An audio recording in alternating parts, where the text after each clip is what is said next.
Then Jim talked about the three issues in terms of marriage, in terms of ending job discrimination, and in terms of service in the military.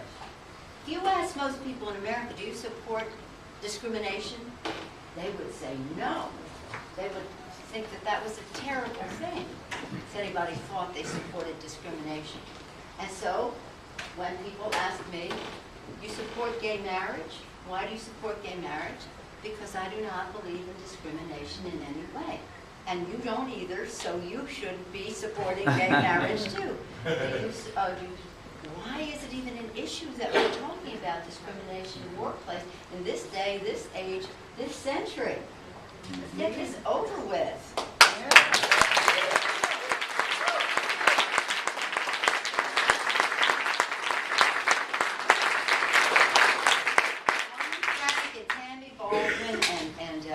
Jared Polis, three elected openly gay.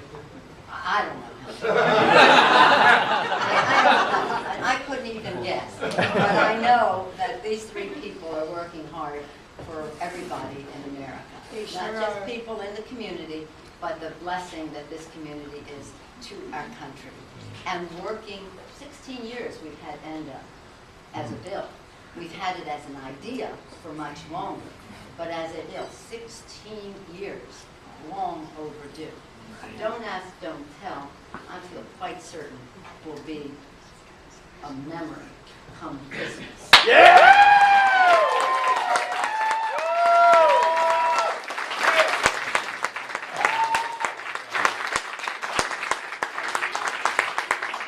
Memories of Harvey Milk when he was here with us, and I believe he's with us in our heart.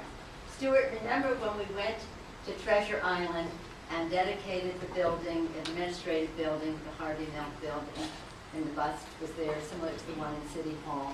But remember those young people in the Job Corps. These were young people, very diverse, a group of young people in the Job Corps. Listening to Stuart talk about his uncle, so proud to be there, so happy to know about Harvey Milk, so free of any thought of discrimination that another couple of generations older might have. But that for me was a very special day because a whole different young generation, kids, teenagers, maybe 20 years old, were cheering and cheering and cheering for Harvey Milk.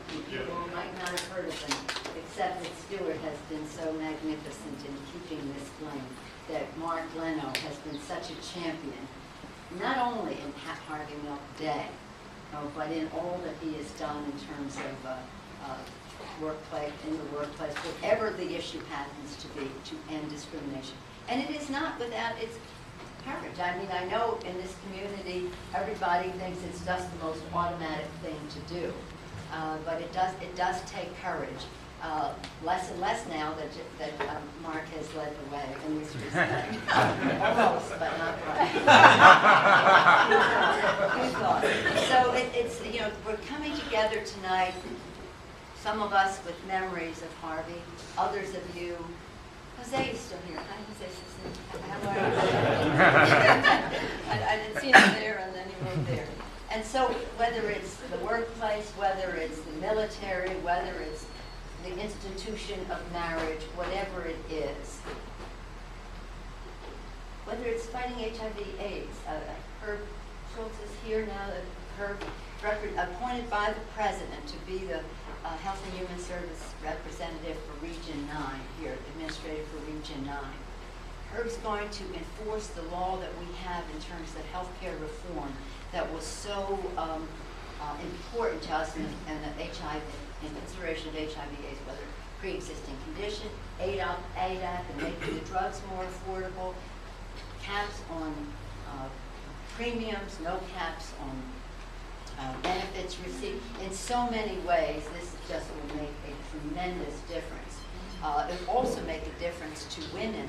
No longer will be a woman, it will be a pre-existing medical condition.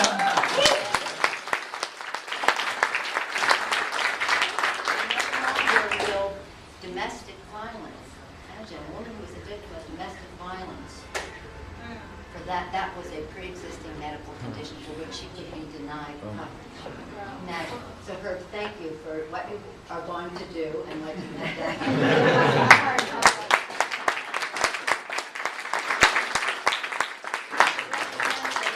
Secretary Kathleen Sebelius is here, so thank you. Thank you, and for her leadership as well.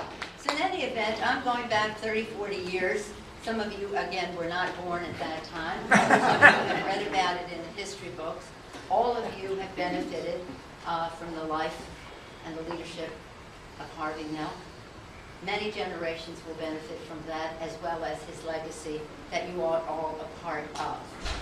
Again, Jim Hormel has made so many things happen by his support with his intercession in terms of making things happen, his financial support in making things happen, and of course, his being appointed by President Clinton to be the first openly gay ambassador in our country. That in itself just sent a message of confidence across the world, not just about Jim Hormel, but about America.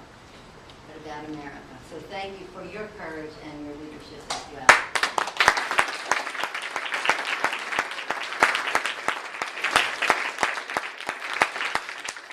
Thank Jeff Force and Equality California, and thank all the members of the board, all the activists associated with all the affiliated groups who work with you for equality in California as a model to the rest of the country.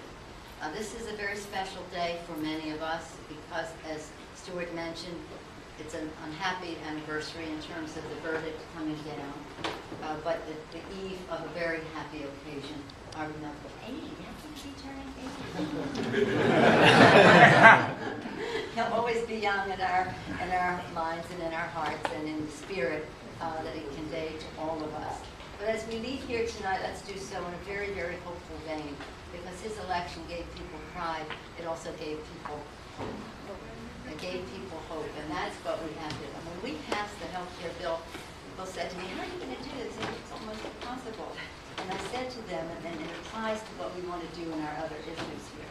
I said to them, we're going to go up to the gate, we're going to push it open. The gate is locked, we're going to climb over the fence. If the fence is too high, we're going to pull off the fence. And if that doesn't work, we're going to parachute in. We're going to get over the other side of this fence. So too with these other issues, the gays in the military, the don't ask, don't tell issue, the ENDA issue, the marriage issue, and we'll come right back to Harvey Milk when he said, his victory signaled a green light to all who were disenfranchised, a green light to move forward, and this is the part I love, and that the doors are open to everyone. Happy Harvey Milk.